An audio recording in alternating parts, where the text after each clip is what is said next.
15 अगस्त 1947 को जब भारत आजाद हुआ, 500 से ज्यादा रियासतें हुआ करती थीं। बंटवारे के तहत रियासतों को यह चुनने की छूट दी गई कि वो भारत में शामिल होना चाहती हैं या पाकिस्तान में, या फिर वो स्वतंत्र रहना चाहती हैं।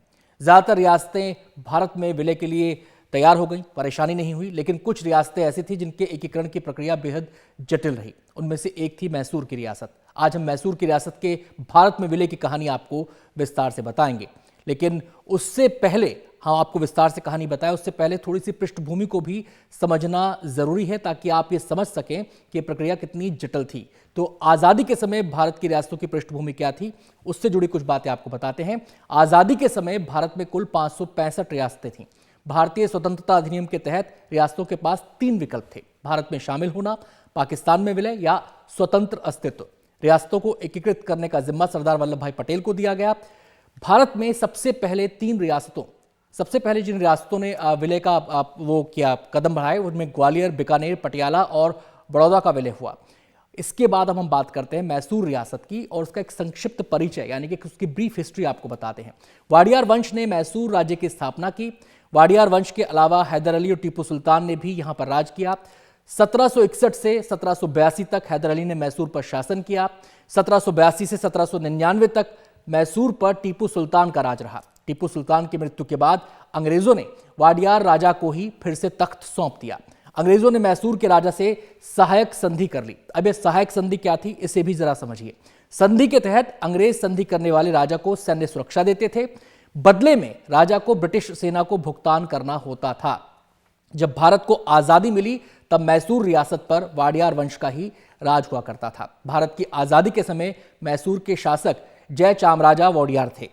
अब आगे की कहानी आपको बताते हैं। जो मैसूर का दिलचस्प समीकरण था, उसके बारे में आपको जानना चाहिए। 15 अगस्त 1947 को भारत आजाद हुआ। मैसूर में तिरंगा नहीं फहराया गया। तिरंगा नहीं फहराने को लेकर जनता में गुस्सा भर गया। जनता गुस्से में थी। मैसूर की जनता भारत में विलय के पक्ष में थी। जनता चाहती थी कि मैसूर में लोकतांत्रिक सरकार का गठन हो।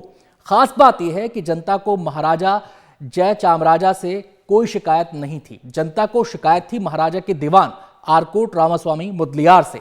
मुदलियार के निजी सचिव श्री तंबू चेट्टी को भी जनता पसंद नहीं करती थी। लेकिन तब मैसूर के प्रशासन पर मुदलियार की ही पकड़ थी, यानी उनका अख्तियार था। ऐसे में उनसे भी जनता को भिड़ना पड़ा। अब यहां पर शुरुआत होती है, जब आमना सामना हो गया तो यहां पर शुरुआत होती है मैसूर चलो अभियान की। मैसूर की जनता तिरंगा फहराना चाहती थी, लेकिन मैसूर की शाही पुलिस उसके सामने थी। जनता चाहती थी मैसूर में लोकतांत्रिक सरकार का गठन हो। जनता की भावना को ध्यान में रखते हुए मैसूर चलो आंदोलन की शुरुआत हुई। सरदार वल्लभ भाई पटेल के विश्वास पात्र केसी रेड्डी ने अभियान की अगुवाई की। मैसूर चलो आंदोलन को स्वतंत्रता की दूसरी लड़ाई का नाम दिया गया। अब मैसूर चलो आंदोलन जब शुरू हुआ तो उस पर शक्ति प्रयोग भी हुआ। 1 सितंबर 1947 को केसी रेड्डी ने मैसूर चलो आंदोलन की मांग सामने रख दी, जो मुख्य मांगे थी।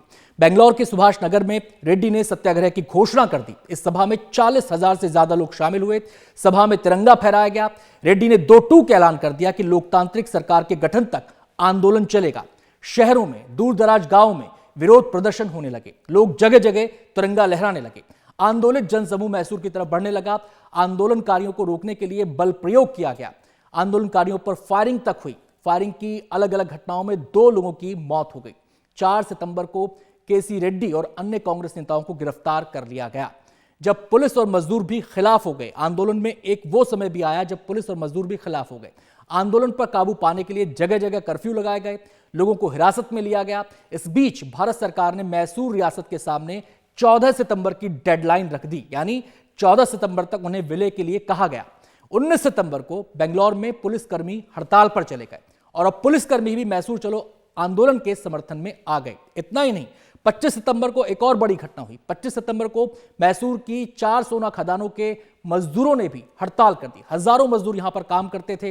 अब पुलिस भी साथ नहीं है और जो आर्थिक बैकबोन थी उसके मजदूर भी साथ नहीं है। आखिरकार मैसूर रियासत को झुकना पड़ा। एक समझौते के तहत मैसूर में लोकतांत्रिक सरकार का रास्ता साफ हुआ। 29 अक्टूबर 1947 को केसी रेड्डी ने मुख्यमंत्री के तौर पर शपथ ली और इस तरह मैसूर रियासत से राजशाही का खात्मा हुआ।